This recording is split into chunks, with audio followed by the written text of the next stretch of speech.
of discussing the important questions from UPSC, other exams like CDS and EPFO. So previously, I made videos on the questions of economics that has been come in your CDS, EPFO, and other UPSC exams that are important for your UPSC 2021. So we are continuing this video lecture. If you have not seen the economics video, then please go and watch the previous lectures. So in this video lecture, we'll discuss about history questions. Let us start. So these are the questions came in CDS 2021. Okay, so the first question, which of the following statement about Gandhi-Irving Pact of 1931 is correct? Option A, the government would not release the prisoners who had been non-violent. Option B, the government would not release those prisoners who had indulged in peaceful picketing of liquid and foreign cloth shops. Option C, the Congress did not agree to the suspension of civil disobedience movement. Option D, the Congress agreed to take part in the second roundtable conference. So please pause the video and try to answer the question. I hope you tried. So the correct answer will be option D, that is the Congress agreed to take part in the second roundtable conference.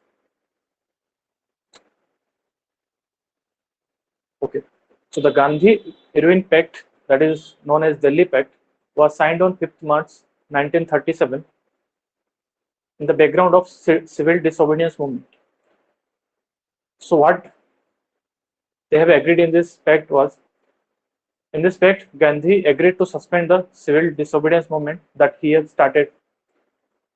Secondly, he agreed to take part in second roundtable conference, and the government agreed to release those political prisoners who were not guilty of violence. Okay, and the fourth agreement was the government also agreed to return the confiscated property of Satyagrahi. And lastly, government allowed to manufacture of salt for personal use, but not for sale. Okay, so they can manufacture salt for their personal use.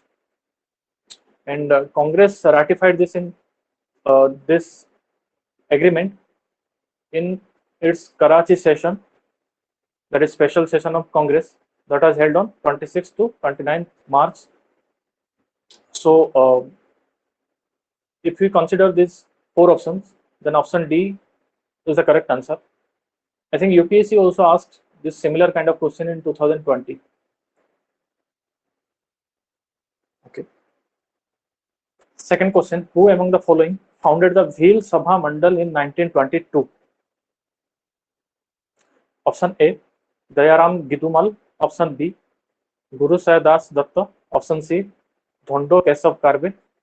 Option D, Amritlal Vittal Das Thakkar.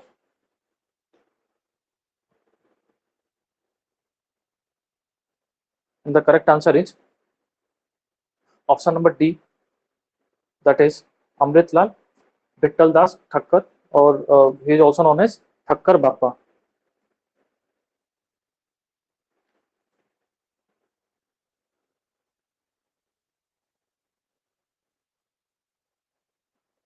Okay, so little bit more information about Thakkar Bappa.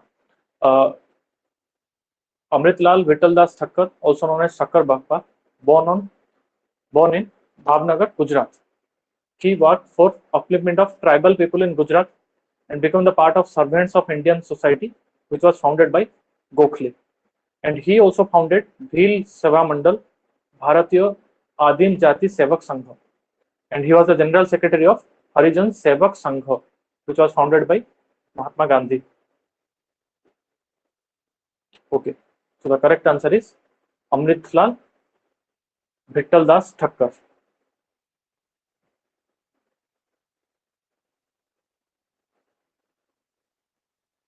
Question number 3. In 1991, who among the following introduced a bill in the Imperial Legislative Council for introduction of compulsory and free primary education in India? Option A, Dadabhai Naroji. Option B, Bal Gangadhar Tilak. Option C, Sir Harcourt Butler. Option D, Gopal Krishna Gokhale. And the correct answer is option D, that is Gopal Krishna Gokhale. Okay. So G.K. Gokhale was the member of Imperial Legislative Council. He was popularly famous as a great champion of compulsory primary education for the first time in India. So he introduced private members bill in the council on 16th March 1911. Earlier he introduced that bill, but they didn't consider this bill. That's why he again introduced that bill as a private members bill in 16th March 1911.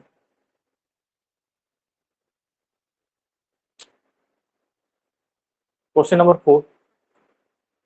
Which Maratha statesman signed the Treaty of Beijing on December 31, 1802?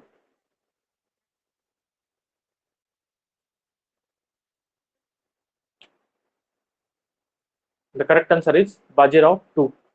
Okay. So this is a part of Second Anglo-Maratha War, where 4 treaties were signed. One is Treaty of Beijing,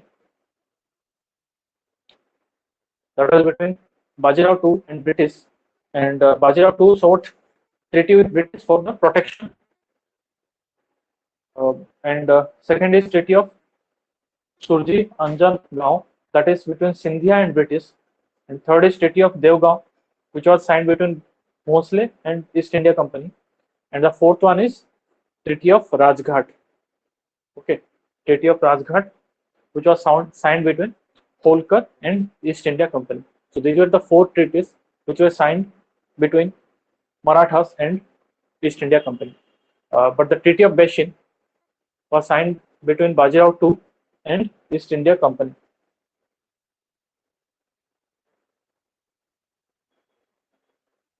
Sixth question. Which of the following statement with regard to Rayatwari settlement is not correct? In southern and western India, the Rayatwari settlement was adopted. Option B, Rayatwari was in principle a direct contract between Rayat and the state. Option C, it means a tax contract valid for usually 30 years.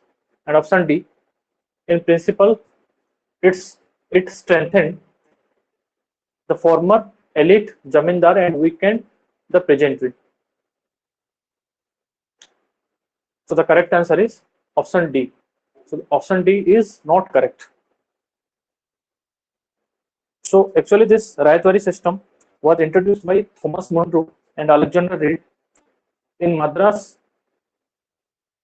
and Bombay in 1821. And later it extended to Sindh, Berar and Assam. It comprised almost 51% of British India. So in this settlement, it was made that directly with peasants. So this settlement was made directly with the peasants. Earlier in your Zamindari system, the Zamindars will collect the taxes and give it. This settlement was made directly with the peasants. And these peasants were called as ryots.